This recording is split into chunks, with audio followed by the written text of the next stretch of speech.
We are live, or as live as it gets here in this quadrant of the universe. Good morning, Barrett. How are you? I'm great, Chris. How are you doing today? Really having a lovely start for the day, although it is cold. Those of us here in the Midwest have definitely felt the caress of Mother Nature as the trees became barren and the temperatures plunged throughout the area. And you're north of me, so it's probably a lot cooler up on your end. Yeah. It seems like the first touches of winter are upon us, and for me, there's a certain beauty in that. There's a certain kind of soft romance of the seasons changing. There's a sense that sometimes the winter can be a time for introspection and reflection, and I think those are two things that are really valuable on the spiritual journey too.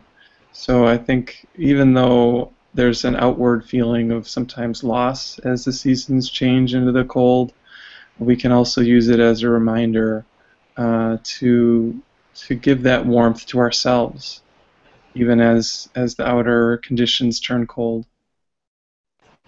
Yes, absolutely. And, I think that one of the things that the Course mentions over and over again is that within this realm, this physical realm that we have created by our little indulgence in the idea of separation, uh, there is an inherent beauty because we, as the expression of God, are gifted with that essence, I would say, of creative perfection, creative vision.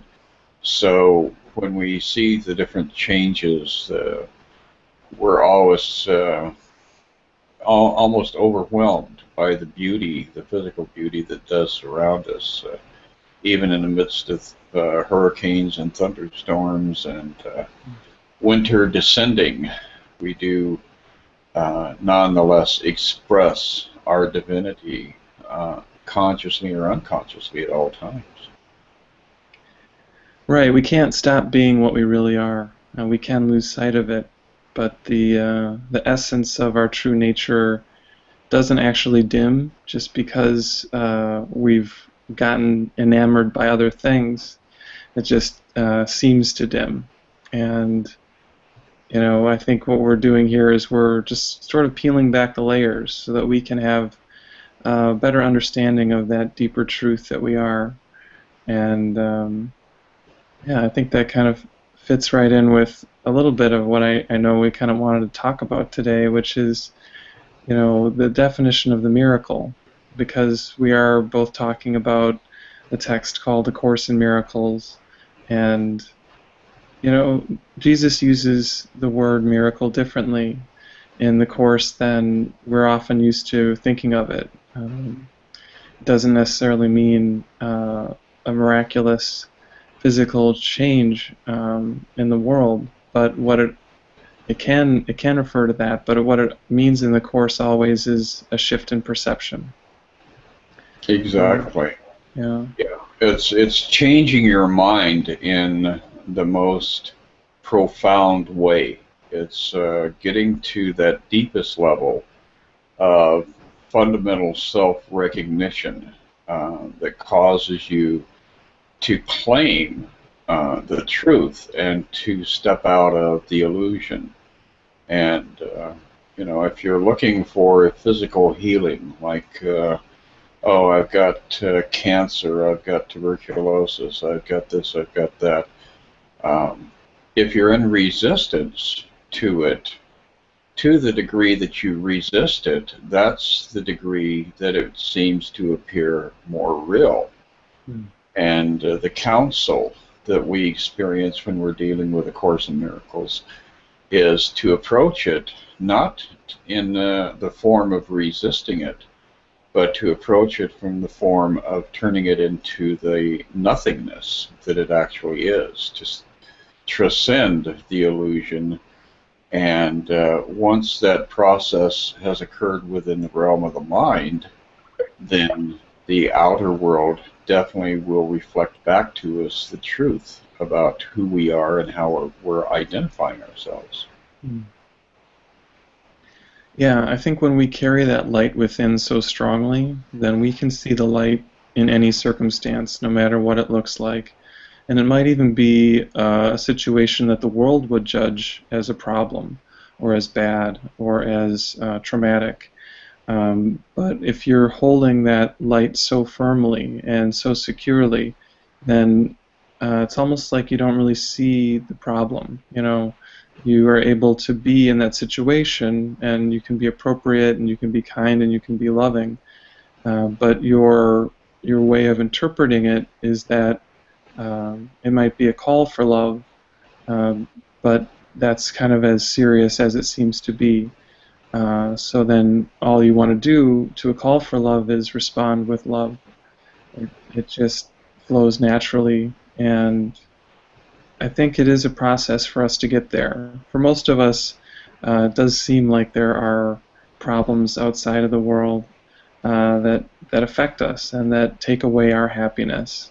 But that's a very disempowered place to be. And I think one of the things that we're working on as students of the course is to kind of claim our power once again. And it's not necessarily a power that we would think of as the world's power, a power to dominate or a power to control others. It's a power to control our state of mind.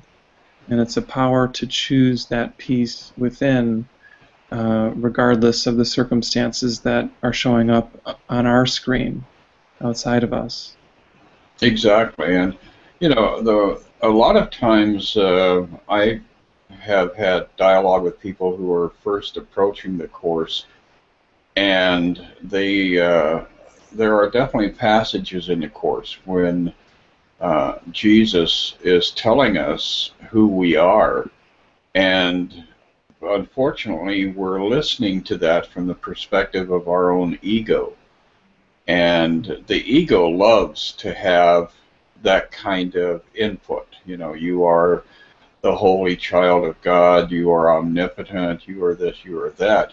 So when our ego gets lit up with these ideas, these very profound ideas about empowerment, we have to be able to recognize that and step out of the ego and go back and approach it from that angle of I as a spiritual being. In other words, I as one of a multitude of expressions of the infinitely divine. This is where my power lies. It doesn't lie in, again, the idea of pulling a rabbit out of a hat or, turning a tree into a jug of wine. Yeah, yeah. And I think Jesus does that with a number of things in the Course, where he takes a sort of commonly held idea and he sort of turns it on his head. And the other one that comes to mind is the word atonement and the way that he uses that in the text. Our kind of common understanding of atonement is that we're kind of making up for a sin or for something we've done wrong. And to the contrary, the way that it's used in A Course in Miracles is as our remembering of that truth within. And you could say it's our collective awakening to the oneness that we've always been. And each of us sort of playing our part in that. So I think a lot of what we're doing as Course students is that we're looking at ideas that don't serve us. We're looking at concepts that we've believed to be true, and we're beginning to question them. We're beginning to say, is that really what serves me? Is that really a perspective that will bring me happiness? And as we start to do that, sometimes the answer is very clearly no. We've been holding on to a way of looking at ourselves, a way of looking at our life and the world around us that really isn't the best. And when we can start to accept that we don't necessarily know what's the best for us, and that we have a force or a presence or a spirit within us that does know, then we can start to set down our ideas and find that we're actually given exactly what is best for us in each moment. Exactly, and you know the real uh, stress around this process is giving allowance for things to be done upon our behalf. In other words, we like to keep our uh, ego identity in full focus and imagine that with the ego we can do whatever it is that we're seeking to do. And the real idea of surrender is something that the ego is very antagonistic toward. But within the atonement, you have that vision of becoming one with God as you are in your natural state. You know, you become at one with. And that is a profound shift into a different realm of dimension, time, and reality, because you slide from this linear realm into the realm of eternity, and nothing in this realm for that brief millisecond will make any sense, simply because you have stepped out of this linear way of experiencing the world that we experience. There's a really beautiful text from the Course that says, the real world is attained simply by the complete forgiveness of the old, the world you see without forgiveness. The great transformer of perception will undertake with you the careful searching of the mind that made this world, and uncover to you the seeming reasons for your making it. In the light of the real reason that he brings as you follow him, he will show you that there is no reason here at all. In other words, it's all made up fantasies that you have imbibed, that you have eaten, literally, taken into your consciousness, and that has created the world that you're currently inhabiting. So I think that's the real significant part of the whole process, is to give allowance for all of these things to be done on our behalf. Yeah. Yeah, I really like that idea. Right. And you know, again, I go back, every once in a while I'll mention this in all the various dialogues I have around the Course. The most powerful statement made within the Course, I think, is the idea of I need do nothing. And when we can really get into that space of just presenting ourselves to the presence that surrounds us and just say, here I am, I'm ready, then the whole process is initiated without our having to actually initiate anything on our own, you know, from our own mundane level. Yeah. Yeah, and it reminds me of a prayer near the end of the text on page 660. That's one of my favorites, and just read it here. It says, "There is no statement that the world is more afraid to hear than this. I do not know the thing I am, and therefore do not know what I am doing, where I am, or how to look upon the world or on myself.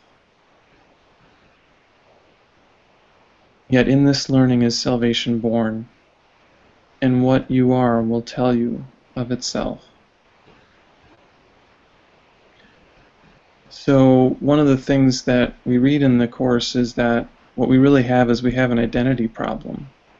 And we think that we are the thing that we have made ourselves to be. But what we really are is kind of beyond any sort of concept. It's beyond any sort of idea.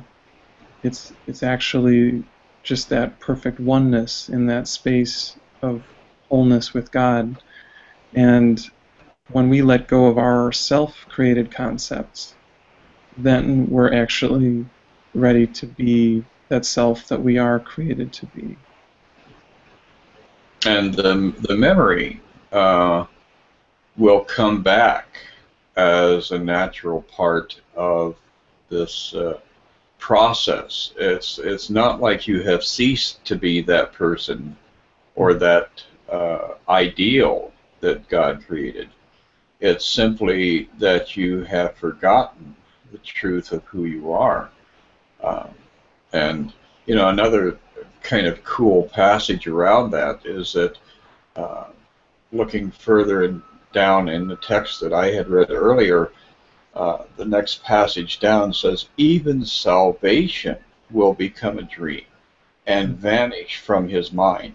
In other words, your mind. For salvation is the end of dreams, and with the closing of the dream will have no meaning.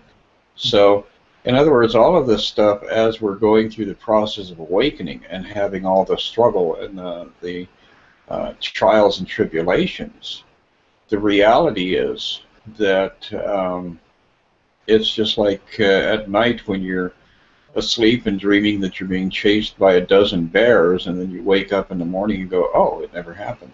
And that really is how this world will be resolved. Yeah, yeah. We don't need to worry about those bears. Yeah, the bears are no longer interested in dining on us or with us, no matter how you want to approach it there. So we don't need to worry if their porridge is hot or cold either. So exactly. So, and we are moving into kind of a joyous season now. A couple of weeks away, we have Thanksgiving, and then we're moving toward the Christmas holidays. And it's interesting how during this period of time we're all seeking more light and more warmth, because it seems like the world has gotten, at least for those of us in the northern hemisphere, of course you have to flip the seasons for those down under, but at that final passage, as we're moving out of autumn into winter, there is a lessening of the light each day, and I think that it's very important that we honor the fact that the physical reality that we have created does appear to have that nature of a diminishing and then a return, and yet in truth there is no cycle of falling apart, decay, incubation, hibernation, and then a resurrection again. So the entire journey of the birth of Jesus to his ultimate expression of truth, which he arrived at in the process of the crucifixion, that entire set of images will ultimately be forgotten also, with all the agony, the suffering, and the stress and the difficulty. yeah, yeah. It's interesting. I was just sharing with someone about how the word evangelical, means bringer of good news, and I think it has a lot of other connotations in our culture now. But I think the Course is like that. The Course is bringing us the good news, like that these cycles that seem so heavy and seem so hard for us to deal with are ultimately just that dream layer on top of the oneness. So that as invested as we can get in the ups and downs of our lives, in the goods and the bads, that really our reality, as you mentioned before, transcends all of that. And it reminds me of the section of the Course called Above the Battleground, where we get to the place where we can watch the goods and the bads. We can watch, the pain and the tragedies even. And we can know that even if they're happening to our very own body, that they're not happening to what we really are. They're not happening to that deeper truth that is our reality. And it takes a certain sort of bravery or courage to stand in that place. But the good news is that that's a capability that we all have, and that it doesn't take anything away from us to step into that grandeur. It actually helps us to know our own truth on a deeper level. I think a lot of times there's a fear that as we relinquish our individual self, as we step out of the identity of Barrett or of Chris, that we're somehow giving something up. But all that we're giving up is a dream of littleness. All that we're giving up is an investment in pain, really. And when we can accept that and feel like there really is no real loss in that, then our experience becomes synonymous with that more open and joyful state of being. Exactly, and really, when you stop and think about it, it's difficult for people in the 20s and 30s and 40s to really bring it into focus. But when you move into the age range of the 50s and 60s and 70s, and you start watching this sag and that fall apart, and there's that ongoing journey of the disintegration of the body, then it becomes, I think, a lot more easy to really step into that space of the trade-off. Do I want to identify with myself as eternal and perfect and living in a state of purity and serenity and beauty, or do I want to still hold on to this physical body and drive it into the earth and go down hard and dirty? And I do see a lot of people that every week they're sharing this new amazing, miraculous type of coconut oil fusion process that they have discovered that got rid of a mole on their forehead. But the reality is that there are other things going on within the biological system that are part of that degeneration. So again, that pulls us back over and over and over again to the reality that everything that we're hoping to protect and preserve and experience continuance with in our physicality is actually ultimately going to betray us and take us down as the body is returned to the dust of the earth. So it is.